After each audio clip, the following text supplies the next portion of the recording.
नमस्कार. आज बनवणार आहे मी महाराष्ट्रीयन पिठलं. ही सिग्नेचर डिशसुद्धा आहे. पिठलं हे वेगवेगळ्या पद्धतीने बनवले जाते. काही जण ते पाण्यात मोडून बनवतात, पण त्याला फारशी अशी ती चव येत नाही जी घेरून पिठल्याला येते. घेरून पिठलं अगदी मस्त चव होते. घेरून पिठलं कसं बनवायचं, त्यात गुठळ्या होऊ नये म्हणून काय करायचं, तर मी तुम्हाला आजच्या व्हिडिओत तेच दाखवणार आहे. हे पारंपरिक पद्धतीने मी बनवणार आहे. तर चला रेसिपीला सुरुवात करूया. कढईमध्ये मी तेल घेतलं आहे. त्यात मी जिरं मोहरी घातले, हिंग घातला आहे. मोहरी आपली मस्त तडतडली आहे. त्यात मी 7 ते 8 लसणाच्या पाकळ्या बारीक कापून घेतलेल्या आहे, त्या घातल्या. लसूण अगदी 2 मिनटं परतून घ्यायचं आहे आपल्याला. हिरवी मिरची घातली. हिरवी मिरची तुमच्या आवडीनुसार घाला. हिरवी मिरचीसुद्धा परतून घ्यायची आहे. त्यात मी 2 कांदे बारीक कापलेले ते घातले. कांदेसुद्धा आपल्याला परतून घ्यायचे आहे. कांदे गोल्डन होईपर्यंत आपल्याला परतून घ्यायचे आहे. त्यात मी मीठ घातलं आहे. 1/2 टेबलस्पून मी हळद घातली. हळद आणि मीठ पण आपण मस्त परतून घेणार आहोत. आता आपण त्यात पाणी घालू. आपले मिश्रण अगदी परतून झालेलं आहे. मी यात 2 ग्लास पाणी घातलंय. पाणीला आता बघा उकळी छान आलेली आहे. त्यातलं मी 1 ग्लास पाणी मी काढून घेणार आहे.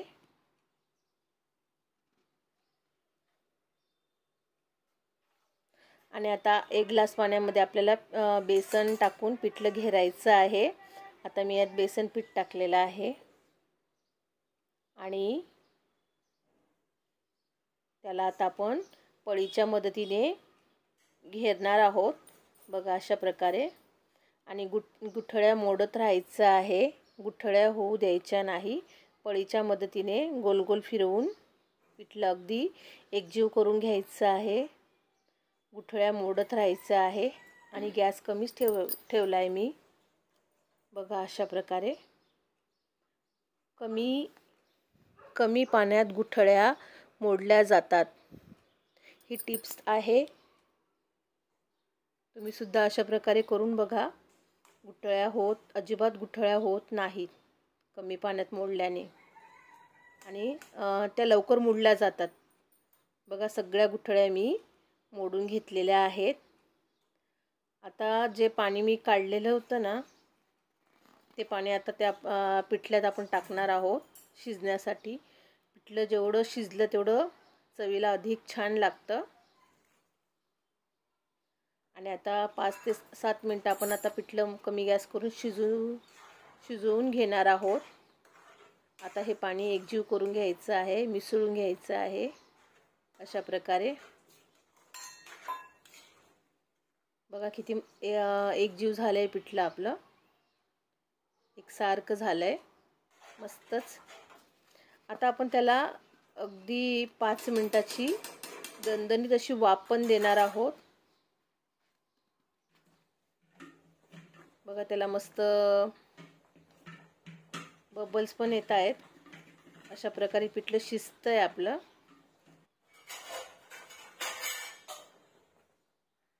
आणि कमी गॅस ठेवूनच आपण आता 5 मिनटं पिठलं वाफवून घेणार आहोत. बघा किती मस्त वाफवलं गेलं आहे आणि आपलं पिठलं बनलेलं आहे. आणि आता 2 ते 3 मिनटं मी कमी गॅस करून परत त्याला शिजू देणार आहे अजून. आहा मस्तच, खूप मस्त आहे. आता वरून कोथिंबीर घातली मी. आपलं पिठलं झालेलं आहे आणि तुम्ही सुद्धा या प्रकारे करून बघा. खूप मस्त होतं ते. तुम्ही भाकरीसोबत, चपातीसोबत, ज्वारीची भाकरीसोबत खाऊ शकता. आणि गरम गरम तर ते एक नंबर लागतं. तर माझी रेसिपी तुम्हाला कशी वाटली तर प्लीज ते कळवा मला. लाईक आणि सबस्क्राईब करायला विसरू नका. आता मी 1 टेबलस्पून तेल घातलं आहे त्यात. तेलमुळे अजून आपल्या पिठल्याला मस्त चकाकी येईल आणि ते अजून छान लागतं. तेलमुळे अजून चव वाढते. आता कमी गॅस करून अगदी 2 मिनिट मी ते पिठलं शिजू देणार आहे. हे बघा, मला दाखवते. बघा किती मस्त एकसंध झालंय ते.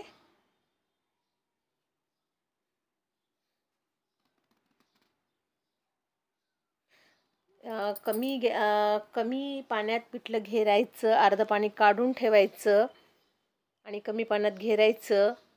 त्याच्याने अगदी मस्त गिठोळ्या मोडल्या जातात. तर तुम्ही सुद्धा अशा प्रकारे करून बघा आणि 5 मिनिटाची त्याला दणदणीत अशी वाफ द्यायची. वाफेनंतर परत 2 ते 3 मिनटं आपण पिठलं शिजू दिलेलं आहे. या सगळ्या छोट्या छोट्या गोष्टी तुम्ही लक्षात ठेवा आणि लाईक आणि सबस्क्राईब करायला विसरू नका. थँक्यू.